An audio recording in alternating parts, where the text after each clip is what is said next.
Përshëndetje, po sot me kostum se për pak mbarim në dorëzim progres raportin e Komisionit për Shqipërinë dhe kemi konferencën e shtypit. Pa dyshim që pjesën e Luanit në projekt buxhetin 2026, që sapo ka shkuar në parlament, e zën pensionistët, për të cilët e nisin vitin e ardhshëm me 100 milion euro shtesë përveç indeksimit. Në 2027 e dyfishojmë shtesën 200 milion euro plus indeksimi 45 milion euro. Në 2028 e trefishojmë 300 milion euro plus indeksimi 46 milion euro. Në 2029 e katërfishojmë 400 milion euro plus indeksimi 47 milion euro. Dhe në 2030 e pesëfishojmë 500 milion euro plus indeksimi 48 milion euro. Pra janë rreth 1.7 miliard euro më shumë që pensionistët do të marrin mbrapsht nga investimi i tyre për mandatin ton të katërt qeverisës.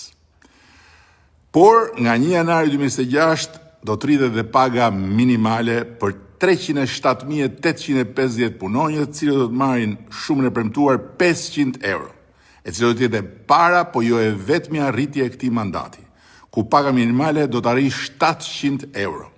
Jo vetëm kaq, po siç e kemi premtuar, qeveria do të subvencionojë për një periudhë 9 mujore me 90 milion euro edhe shtesën e kostos së sigurimeve për të punësuarit në sektorin privat. E pra ja kështu, fiks kështu, ky jam unë dhe këta jemi ne.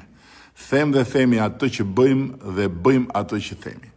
Dhe ato 83 mandate që ju na dhatë për të qeverisur Shqipërinë në mandatin e katërt dhe për ta ulur në tryezën e Bashkimit Evropian si të barabartë ndër të barabartët, janë 83 arsye më shumë se sa deri dje për të mos fjetur gjumë, për të punuar pa pushim dhe për t'ju kthyer ju me të gjithë pasionin, vullnetin, këmbguljen, durimin dhe dashurinë e mundshme, të gjithë atë që ju na dhatë. Një besim të jashtëzakonshëm që është privilegj i jashtëzakonshëm.